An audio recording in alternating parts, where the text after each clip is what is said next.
Hello everyone. Today we are going to start with this first chapter, that is reproduction in organism. But before moving on, you should remember two important things for class 12th. If you want to score good marks and if you want to understand all the chapters, you have to follow these two things. Number one, NCRT. You have to go through NCRT instead of just cramming up notes. It is extremely important to read the chapters thoroughly. Second important thing is to revise things again and again if you want to get good score in board exams. So today we are starting with a new chapter, reproduction in organisms, and I hope you must be desperately waiting for as starting of this chapter, as results are already declared. So now you should gear up to study these chapters properly as we will move on. This chapter is quite short, easy also. So we will, after this, we'll move on to the second chapter. And I hope that as I gave you some notes and some work earlier, you must have already gone through this chapter. But to give a little bit of my touch in this chapter, I'm giving you this material so that you can understand this chapter better. So let's start with this chapter. You know that what is the basic significance of reproduction in organisms? We all are familiar with it, and you know that to continue the species, to continue the to continue to continuity to maintain the continuity of and survival of these species, it is extremely important that every organism must reproduce. And in case they are not reproducing, they are not surviving, then you know that that particular species will get extinct one day. And it has already happened. And along with reproduction, we have a very important term associated with it, that is lifespan. When we talk about lifespan is a term which denotes a period of birth till natural death of that organism. Okay, so lifespan is a period from its birth till natural death. And many organisms have got lifespans, but they differ from one organism to another organism. And there is a line written in your book, I'll show you.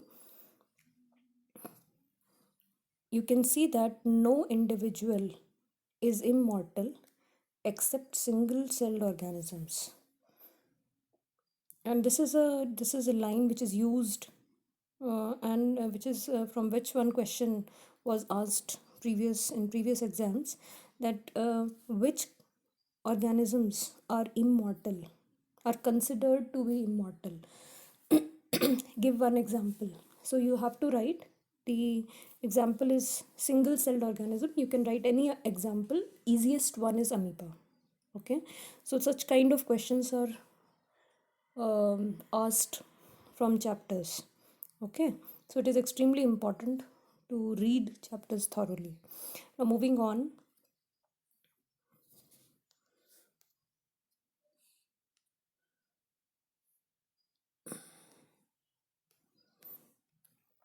Now moving on, you know that this you already know that reproduction is a biological process in which organisms gives rise to young ones and which are similar to them.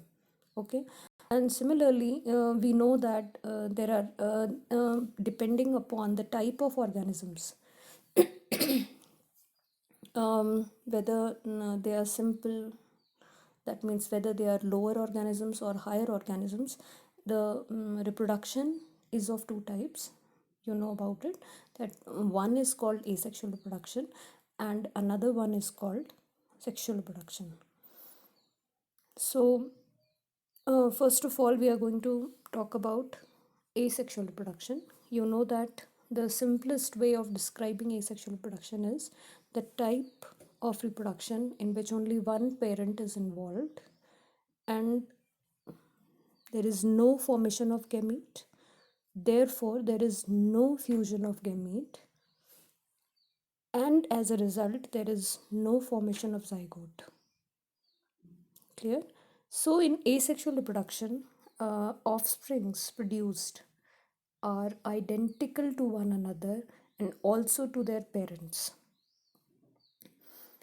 Such organisms which are morphologically as well as genetically similar, they are called clones. So here you have to remember that asexual reproduction produces offsprings which are morphologically as well as genetically similar, and a term is used for them, that is clone. Okay, so you know that there are different type of asexual reproductions. You have already read about it in lower organisms. First one is fission. We are going to discuss about fission.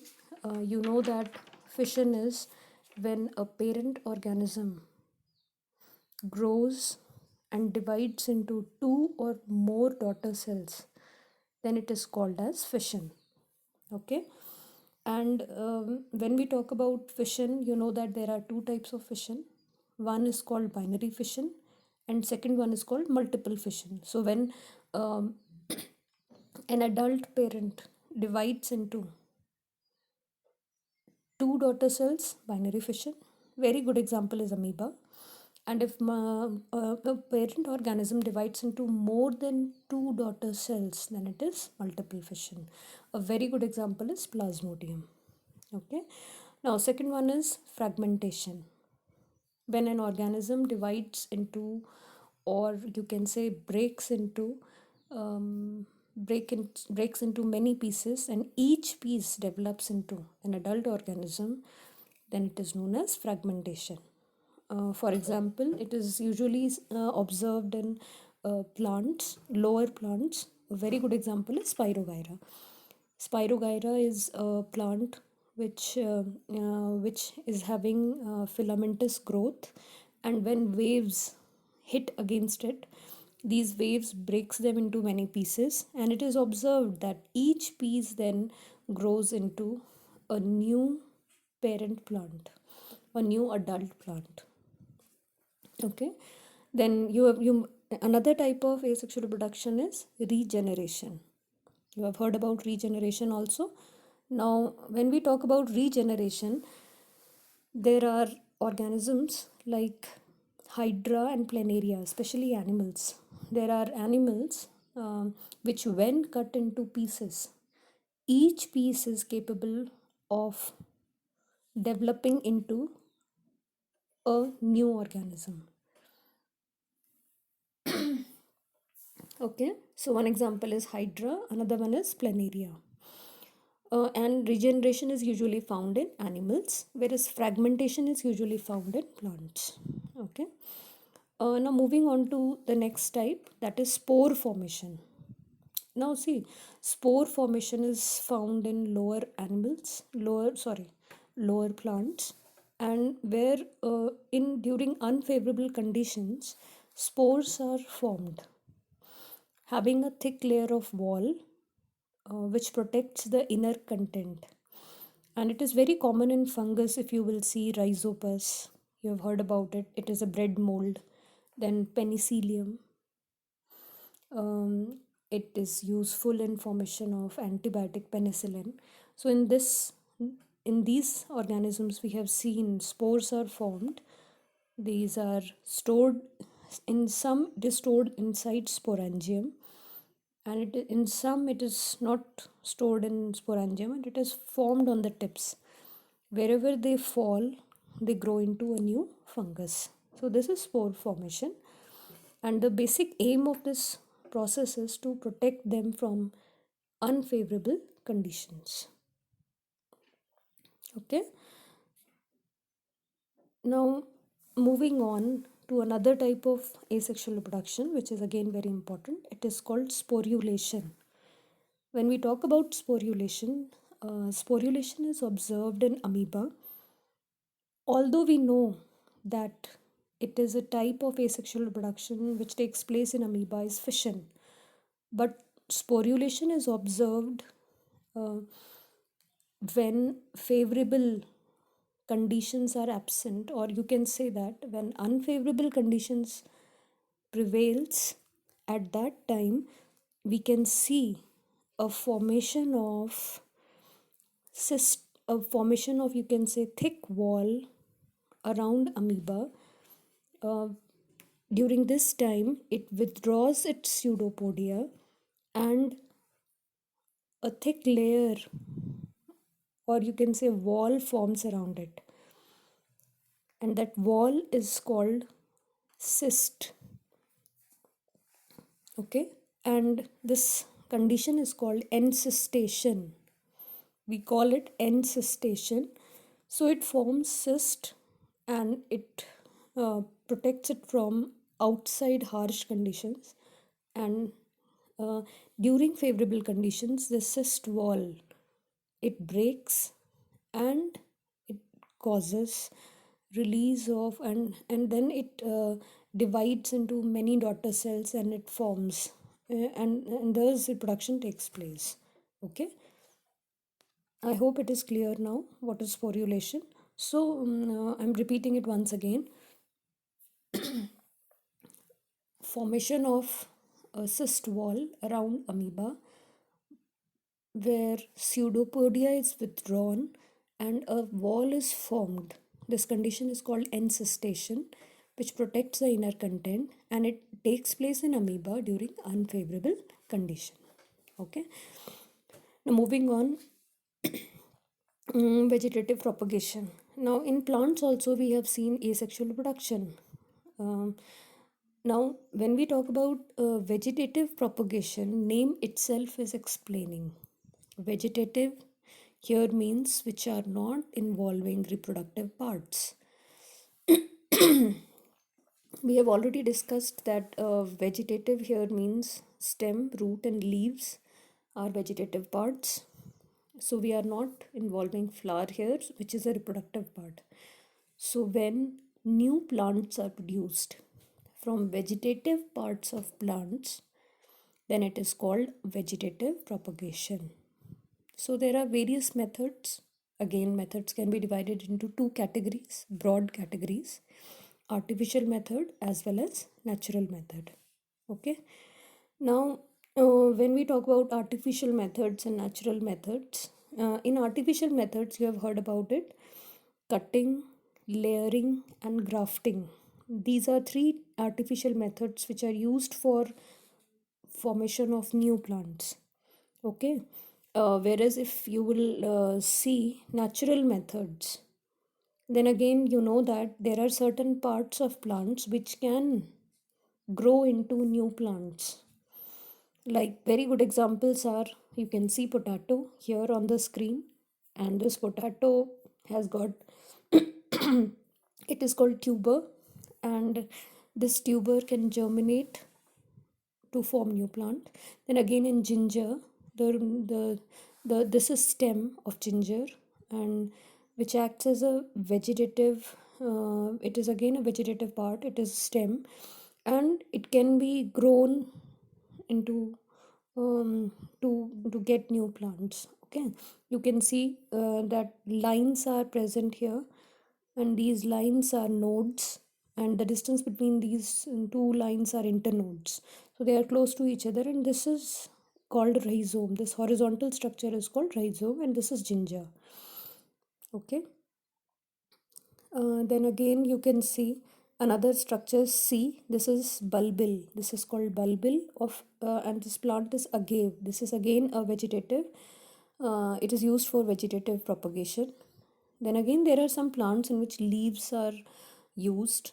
Naturally produce new plants. You can see this is a leaf of bryophyllum which has got notches or buds on the edges and which grows into new plants. So it is observed in plants that these notches produces number of buds, and these buds then detaches and then grows onto the soil naturally.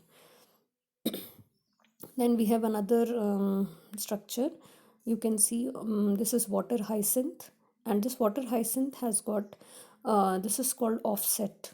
Offsets are those vegetative structures where you can see that on the nodes you can see a number of roots coming out and number of leaves rising from the nodes. And such type of structures, they spread very fast, and such structures are called offset. And this is water hyacinth.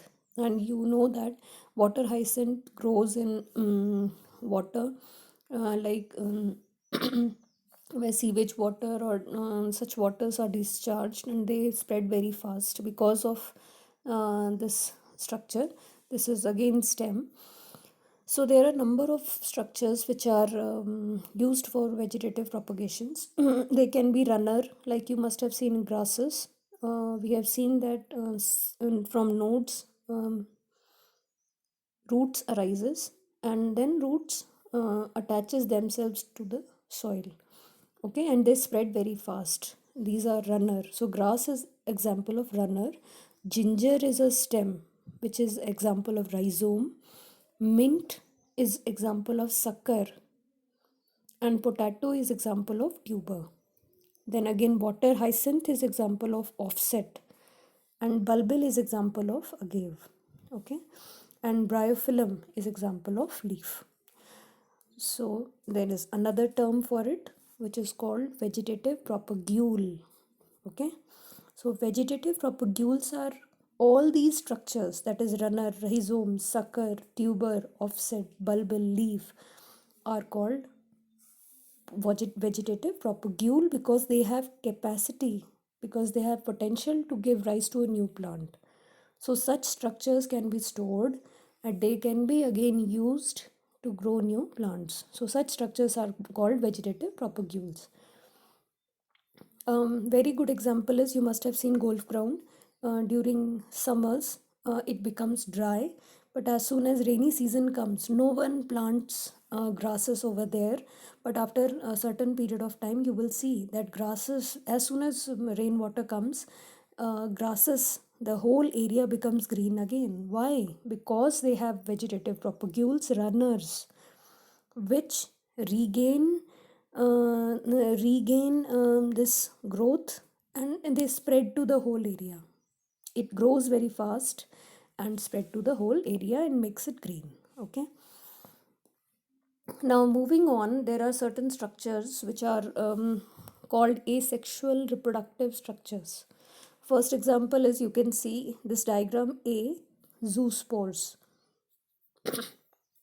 Zoospores are motile, moving, flagellated, having flagella and naked protoplasmic bodies. Okay, they are stored in a sac-like structure, you can see, which is called zoosporangium. Okay, so zoospores are asexual reproductive structures found in lower organisms, especially like in fungi, algae, and they usually they can move because of flagella. Okay, and then again there is B, another structure. You can see spores are here. These spores are called, these specialized asexual reproductive structures are called conidia, and you can identify this structure. We can find such structure in fungus, for example aspergillus, as well as other examples. And these are non-motile exogenous structures which are called conidia. Wherever they will fall, they will grow into new fungus. Okay, so first one was zoospore, second one was conidia. So then again you know that there is another type of asexual production which is called budding. So I don't need to explain it. A bud-like outgrowth is formed on the parent body. It grows and later on detaches to form a mature organism, and it is usually found in hydra.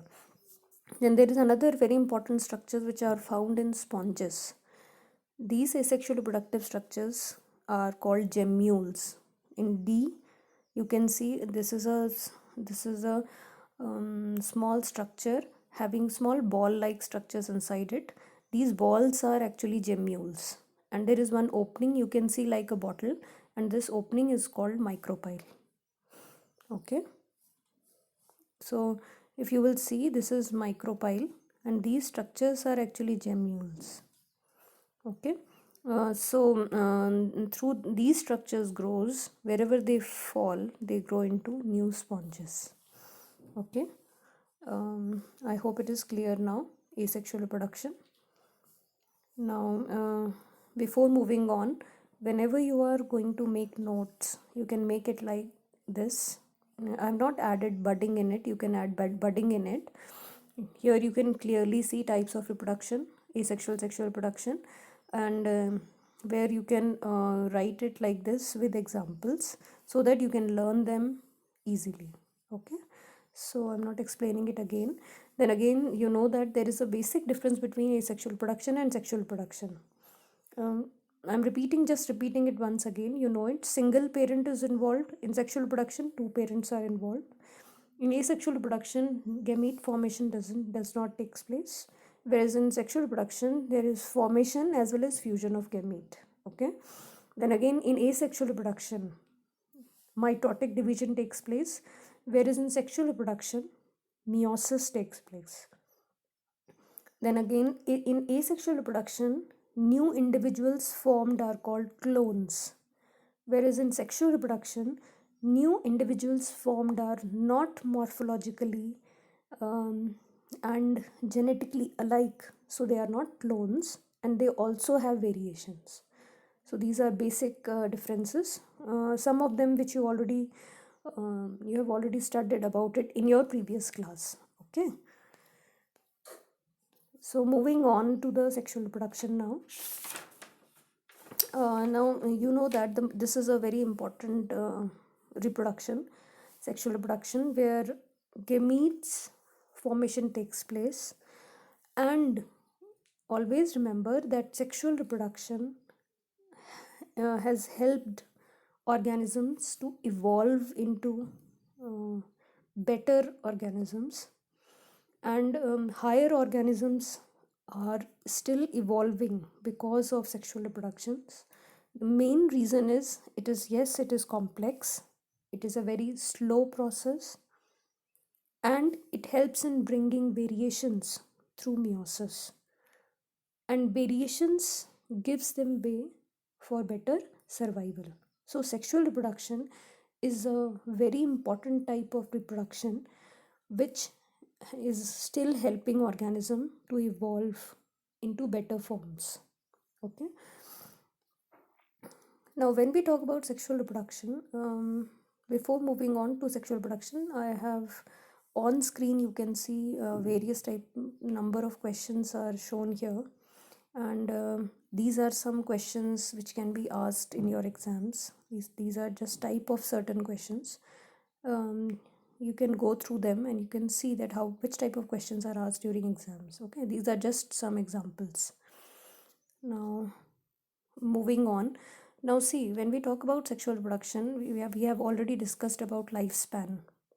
It is a period from birth to natural death of an organism. If we are saying that if it is a period from birth to natural death, obviously an organism is passing through various phases of growth.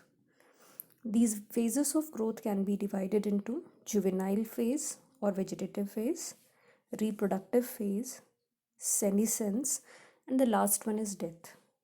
Okay, so when we talk about juvenile phase, a plant is actually the first phase of life from birth till reproductive phase is called juvenile phase. Okay, and in plants we don't use this term juvenile phase, we use vegetative phase in plants.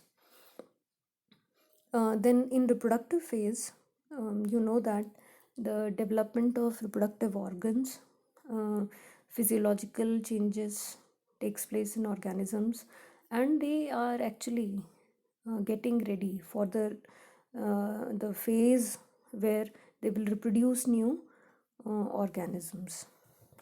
Okay, then after completion of reproductive phase comes another phase, that is senescence. Senescence is, in a very layman's term, we can call it aging, where most of the functions are actually slowing down, and and eventually, because of slowing down of different functions, it leads to last or ultimate stage, that is called death. Okay, so phases of growth can be, we can revise it once again: juvenile phase or vegetative phase, reproductive phase, senescence, and the last one is death. Okay, now before moving on, we have to understand certain terms. In plants, it is usually observed that plants can reproduce in there are three types of plants on the basis of their reproduction. First one is annual, those which completes their life cycle um, in 1 year, annual. Those plants which completes their life cycle in 2 years, biennial. And those which completes their life cycle in more than 2 years, 2 years, 5 years, 10 years, many years, they take many years, and they flower each year. Okay, and such organisms are called perennial organisms, perennial plants. Okay, so there are two examples given in your book, very clearly shown. First one is, you can see that um, now you can see that here there is one example given of bamboo species. Okay, now here you can see that a few plants exhibit usual phenomenon. Some of bamboo species, it flowers only, it flowers generally in 50 to 100 years and produce large number of fruits and die. There is another plant which is called as Strobilanthes. Okay, this is another plant, Strobilanthes kunthunia. Okay, and it is also called as Neela Kurunji. You can see Neela Kurunji, and speciality is that it flowers only in 12 years. Okay, once in 12 years. So and it is observed that this plant flowers during September to October, and it has already shown flowering in September to October in 2006, and then again it will again flower in another 12 years. Okay, and it is found usually in Kerala, Karnataka, Tamil Nadu, and people can see large number of blue flowers spread out in the forests. Okay, and a large number of tourists are attracted to see such flowers. So in exam it is usually asked that name a flower which flowers once in 12 years. So you have to write Strobilanthes kunthunia. Okay, and sometimes they change the pattern of question and they ask name those types of flowers which are found in Kerala, Karnataka, and Tamil Nadu, and which flowers into blue color. And you have to write the name, as well as you have to mention that in how many years it flowers. Okay, so they can change the pattern of questions accordingly. 50, you have to remember that 50 to 100 years bamboo species, once in 12 years Strobilanthes kunthunia. Now moving on to, this was about plants. Now moving on to animals. Now see, when we talk about animals, their reproductive phase involves two important aspects. In animals also, first one is morphological and second one is physiological. Okay, so there is morphological and physiological changes which takes place, you can see, in during reproductive phase. Now animals are on the basis of the changes which we observe, they can be divided into they undergo these cyclical changes which they undergo are of two types. So animals are also categorized into two categories: one which undergoes oestrus cycle, okay, and the other one which undergoes menstrual cycle. Okay, so there are some animals which undergoes oestrus cycle, and there are some animals which undergoes menstrual cycle.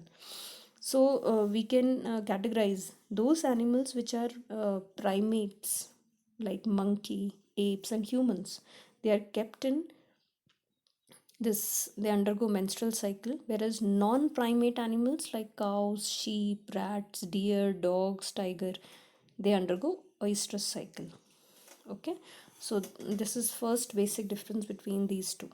Okay, and you have to remember that these mammals, especially in natural wild conditions, exhibit cycles during favorable seasons in their reproductive phases. Okay, so oestrus cycle and then menstrual cycle.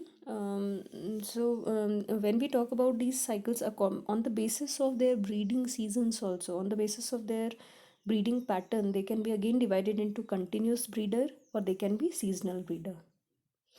Okay, so those animals which breed in a particular favorable seasons, they are called seasonal breeders, and those which breed in once in year during their reproductive phase, or those which can breed continuously, they remain reproductively active throughout the year, they are called continuous breeder.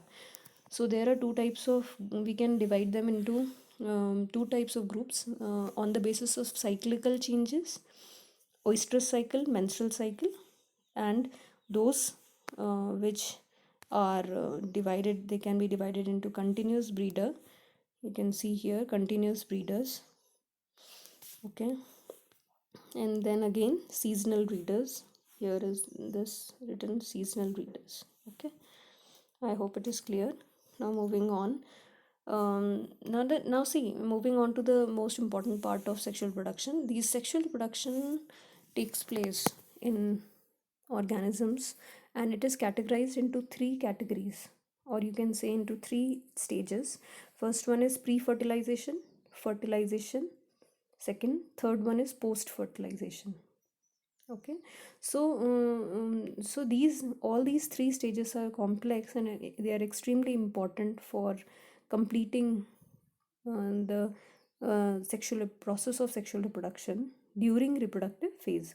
So coming on to the pre-fertilization, it is very easy to understand pre-fertilization. When we talk about pre-fertilization, this pre-fertilization here means before fertilization, before. Okay, so all those events which takes place before fertilization comes under pre-fertilization events, which includes number one, gametogenesis, second, gamete transfer. So it is very clear that if sexual reproduction is taking place, gametes have to be formed, and gamete formation takes place during gametogenesis, and after gamete formation another stage comes which is called gamete transfer.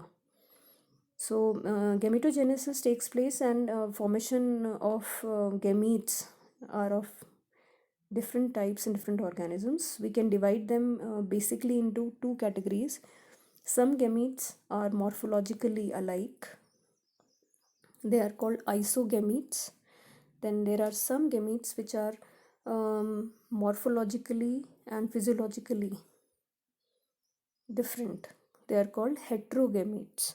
So there are two types of gametes. Here in the picture you can see that the first A is, you can see they are similar, morphologically similar, but they are male and female gametes. So such gametes are called isogametes. Okay, whereas B and C picture depicts heterogametes. Here you can see in the diagram, the B part, you can see very small gamete present here, they have shown here, and you can see one is motile, male gamete is motile, and another one is non-motile. They are morphologically different, so they are called heterogametes. Hetero itself means different. In the next one you can see again C, this is of human beings. You can see sperms and egg. Egg is non-motile whereas sperms are motile. They also comes under heterogametes. Okay. Now moving on, so you can see in book also some examples are written here. You can see very clearly that egg or ovum, anthrozoid or sperms, these are example of Male anthrozoid or sperm are male gametes, egg or ovum are female gametes. Both are morphologically distinct, so they are called heterogametes. Okay, so such type of examples can be asked in exams. Now in sexuality in organism, let's move on to the sexuality in organisms. Now different organisms, there are different terms used for the male and female reproductive structures found in organisms. Okay, so these terms are very important as they are asked in exams also. Very easy. There are two terms which are quite easy, you have heard in previous classes also: unisexual and bisexual. Okay, unisexual, you know that those organisms which are either male or female, they are called unisexual. And those which are bisexual, that means organisms having both male and female reproductive structures are called bisexual. Okay, now there is another term used. Now we will try to learn them according to unisexual and bisexual. Okay, in now it is written that in several fungi and plants terms such as homothallic and monoecious are used. Okay, so just learn that homothallic and monoecious here means bisexual condition. So bisexual condition is also known as homothallic and monoecious. Okay, and if on the other hand, opposite of homothallic, opposite is heterothallic.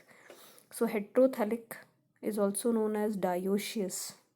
Okay, so dioecious, di means two. That means if two organisms are there, one will be female, another one will be male. We have discussed about it, so don't get confused. Homothallic and monoecious are used for bisexual. Heterothallic and dioecious are used for unisexual. Okay, now coming on to the plants. If you will see plants, there are some plants, there are plants which are actually dioecious. Okay, dioecious here means unisexual. Okay, so if a plant is having only male flowers, so obviously it will have a structure stamina. Okay, if stamina is present, such flower is called staminate. And obviously if it is male, there will be female flower. So if female flower is there, it will always have pistil, and it will be called as pistillate. So if flowers are unisexual, then these unisexual flowers can be either staminate or pistillate. Okay, then again, moving on to animals, we use if most of the animals are unisexual, that is animals are either male or female. But you have seen some examples are there where animals are both, they are carrying both male and female reproductive structures. So such organisms are called hermaphrodite. Okay, that means bisexual animals are also called hermaphrodite. Very good example is earthworm. Earthworm is hermaphrodite, whereas cockroaches are unisexual. Okay, now moving on to the another term that is related to gamete formation. If we are talking about types of gametes, then we have to talk about gamete formation. I have already discussed this in 11th class also, that in heterogametic organisms, that means which produces male and female gametes, gamete formation always involves meiosis. It always involves meiosis. And you know that there are some lower organisms which are haploid, and there are some organisms which are diploid.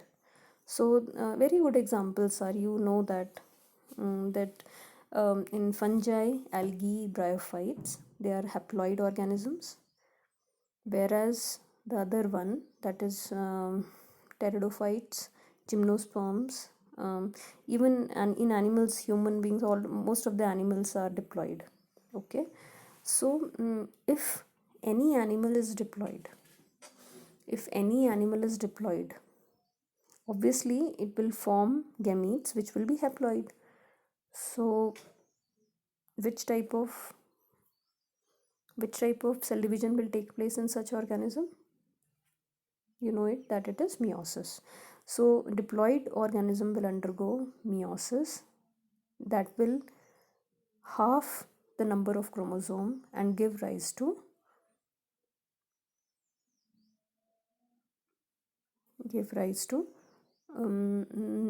haploid gametes. Okay, now see, there is a term used for it, which is very important.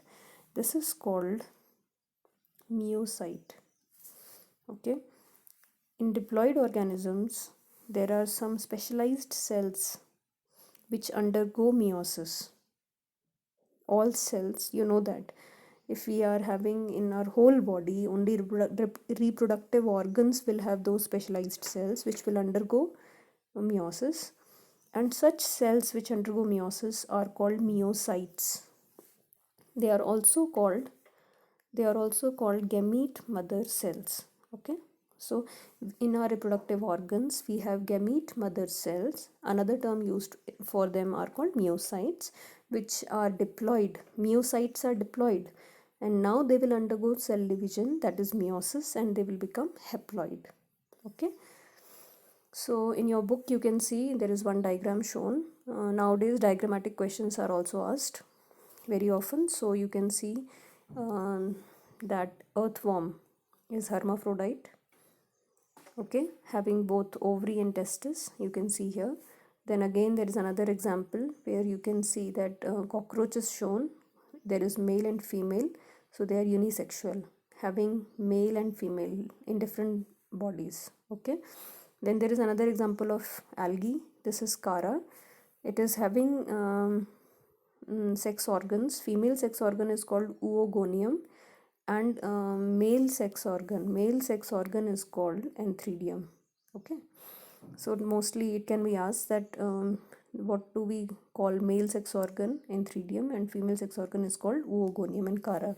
Similarly, you can see conditions here. You can see dioecious condition in this. Also, this is Markensia. I hope you remember. This is Markensia, having archegoniophore and anthridiophore. Archegoniophore will give rise to, it will have archegonia, so it is female. Anthridiophore will give rise to anthridium, anthrozoids. Okay, so it is male.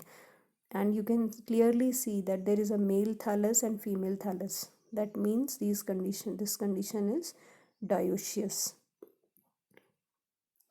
When male and female plant bodies are different, then this condition is called dioecious. How will you remember? Di means two. So two plants, one is female, another one is male. Okay, then again you can see here a plant is shown, it is bisexual. Okay, or you can say that it is monoecious condition. Okay, so this one is monoecious. So such diagrammatic questions can be asked where they will not show these labelings and you have to explain, you have to write them. Okay, then again moving on, we have got another chart. You can see here that chromosome number in meiocyte is given at some places, and in on the other side they are asking chromosome number in gamete. Okay, so always remember that meiocyte is symbolically depicted as 2n because it is gamete mother cell. Meiocyte will undergo meiosis and it will form gamete. Okay, so if human beings is having 46 chromosome in meiocyte, you will divide it by 2, and in gamete it will become 23. Okay, similarly in housefly you can count. Similarly, if meiocyte of housefly is having 12, then you will divide it by 2 and gamete will have 6. Okay, so they can ask like this, so it should be clear in your mind. Now the next topic is gamete transfer. Okay, when gamete formation is complete, now there is a very important role of gamete transfer, because gamete transfer will bring two gametes together, which will result in fusion of gametes and form the most important structure, it is zygote. If gamete transfer fails, then fusion will not take place and zygote formation will not take place. So nature has ensured various ways by which gamete transfer can be successfully completed. Okay, if you will look, if you will remember algae, bryophytes, which we have discussed in previous classes, and pteridophytes, they require water as a medium for gamete transfer. Okay, and it is written here also, a large number of male gametes however fail to reach the female gametes. Okay, in such case, to ensure to ensure that male gametes must reach female gametes, they release large number of male gametes in water, so that at least few thousands can at least reach female gametes, so that this loss does not take place. Okay, so this is a very important line here, to compensate this loss of male gametes. This is very important line, to compensate this loss male gametes due to, and this is formed. Okay, so to compensate this loss the of male gametes during transport, number of male gametes produced is several thousand times the number of female gametes produced. So in board exam it is asked that why bryophytes, like they will pick algae, bryophyte or something, and they will ask why bryophytes produce large number of male gametes. So you have to write this, to compensate the loss of male gametes during transport, they produce a large number of gametes during this time. Okay, so they can make small questions from these type of texts.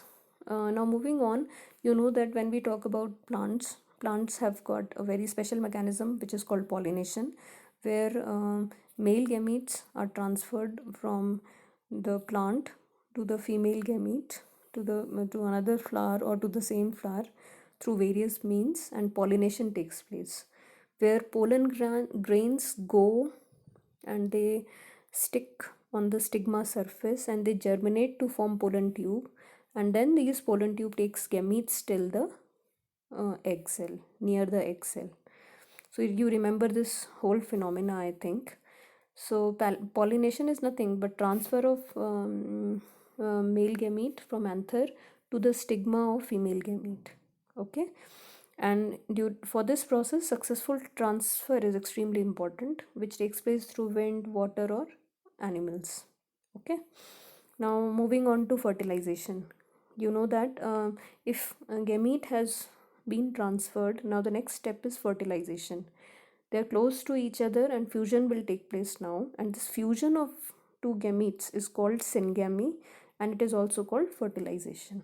Okay, and the resultant structure formed is, because two gametes are haploid, so the resultant structure formed will be diploid.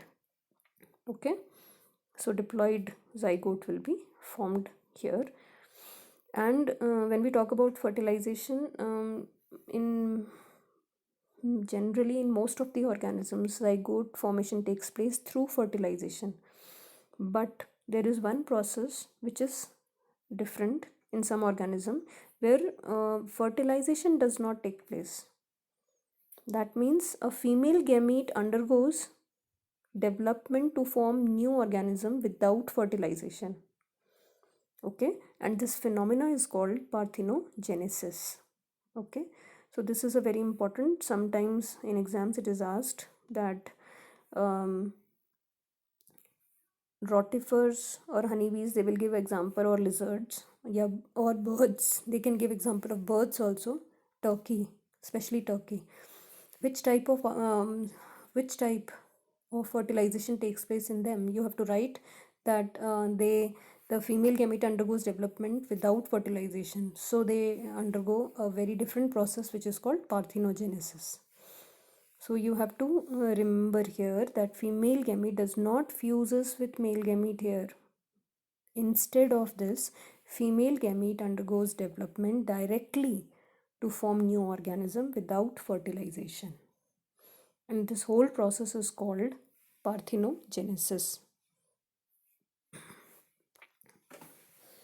Now, there is another, on the basis of the site of fertilization, we can again divide it into two types: external fertilization and internal fertilization. I won't describe it more, you know it, that when fertilization takes place outside body of an organism, it is called external fertilization, like it takes place in fishes, frogs, etc. And if it takes place inside organism, then it is called internal fertilization. Okay, so now moving on to the next last phase of sexual reproduction, that is post fertilization event.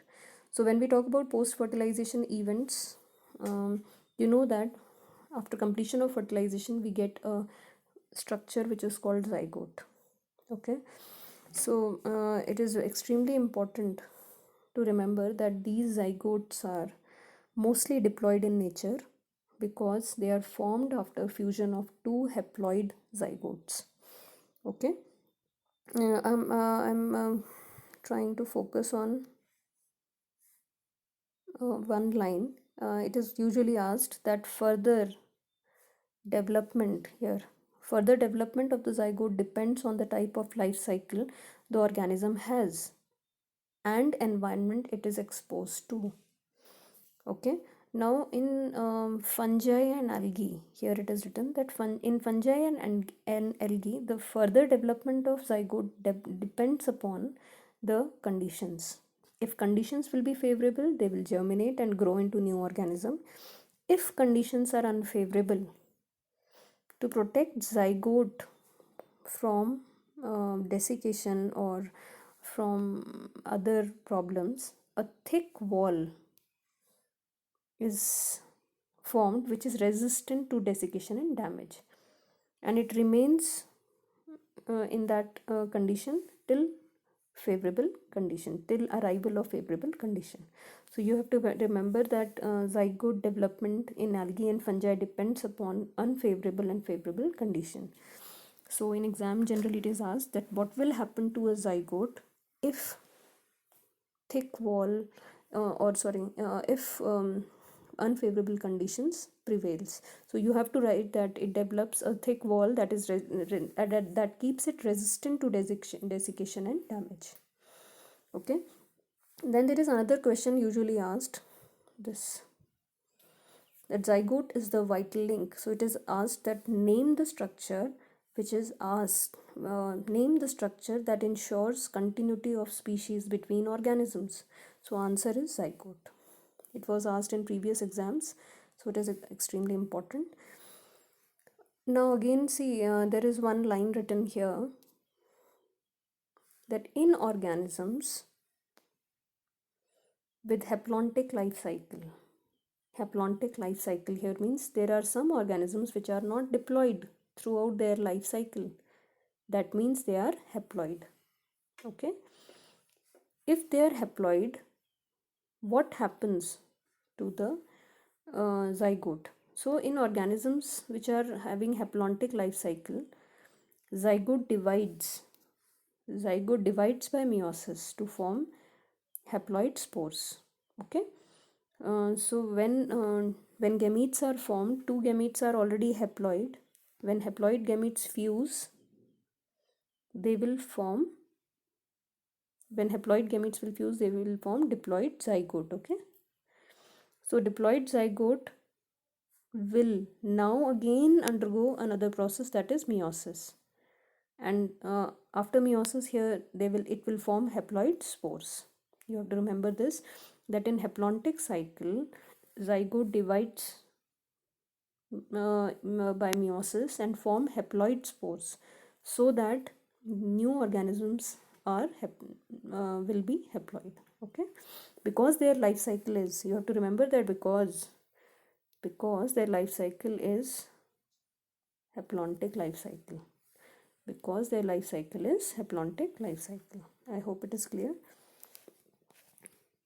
Now moving on to embryogenesis. Now see, in many organisms, zygote divides and redivides to form embryo, and this whole process is called embryogenesis. So in multicellular organisms, after zygote formation, another stage comes, that is formation of embryo. Development of embryo takes place. Okay, now this development of embryo is called, the process of development of embryo from the zygote is called embryogenesis. Okay, now this zygote undergoes cell division. You know that there are two processes involved in embryogenesis. First one is cell division. Obviously, embryo multicellular, if embryo is multicellular, it will divide, cells will divide and divide. Through which type of cell division? Mitosis. You have to remember, mitosis will take place. Okay, so through mitosis, cell division will take place, and cell differentiation, and later on they will get particular functions, they will be assigned particular functions, so cell differentiation will follow. Okay, so embryogenesis involves two important events: cell division and cell differentiation. Okay, now moving on to there are some organisms which are categorized. Again, animals are categorized on the basis of the development of zygote. Okay, if zygote develops outside their body, then it is and or inside their body. So they are divided into oviparous animals and viviparous animals. Egg laying animals are called oviparous animals, whereas those animals which gives birth to offsprings, they are called viviparous animals. Okay, so again they are categorized, you are familiar with it. Now there is a very important thing, that those organisms which lay eggs, okay, these have got a calcium shell which is called calcareous shell, so that they can protect their young ones. So you know that they are incubated for some time and later on they hatch out. Okay, on the other hand, viviparous animals, young ones are protected inside their body and of female organisms, and when it grows completely, it is delivered outside. Okay, so there are two types of organisms, oviparous and viviparous. Now moving on to the plants. Now when we talk about plants especially, these plants are having there are certain changes which takes place after fertilization. First change is petals falls off. The reproductive structures like stamens are of no use, they fall off. Ovary starts maturing due to hormonal changes and it becomes fleshy. Ovules changes into seeds. Okay, so ovary wall becomes fruit wall. Ovules changes into seeds and zygote changes into embryo. These are some changes which takes place in plants. These are post fertilization changes in plants. Okay, very easy to understand. I'm repeating it once again. Sepals and petals falls off, stamen falls off, ovary wall undergoes hormonal changes, becomes fleshy, forms fruit wall, ovules changes into seeds, zygote converts into embryo. Okay, now there are some parts shown in your book. You can see that S, okay, seeds, S stands for seeds and P stands for pericarp. Okay, in some fruits, this fruit develops into fruit wall, becomes thick. This thick wall is called pericarp. Okay, and inside ovary you can see S written. Okay, now here you can see that this is the, actually earlier it was placenta. This structure is placenta. Ovules are attached to it, but after fertilization these ovules changes into, okay, these ovules, this was earlier placenta, but now after fertilization this outer wall will become pericarp and these ovules will change into seeds. Okay, and these seeds are now ready to get germinated into form new plants. And there are dispersal methods, different dispersal methods, which converts them or which helps them to produce new plants. Okay, thank you. I hope you must have understood this chapter completely, and if you have any queries you can ask.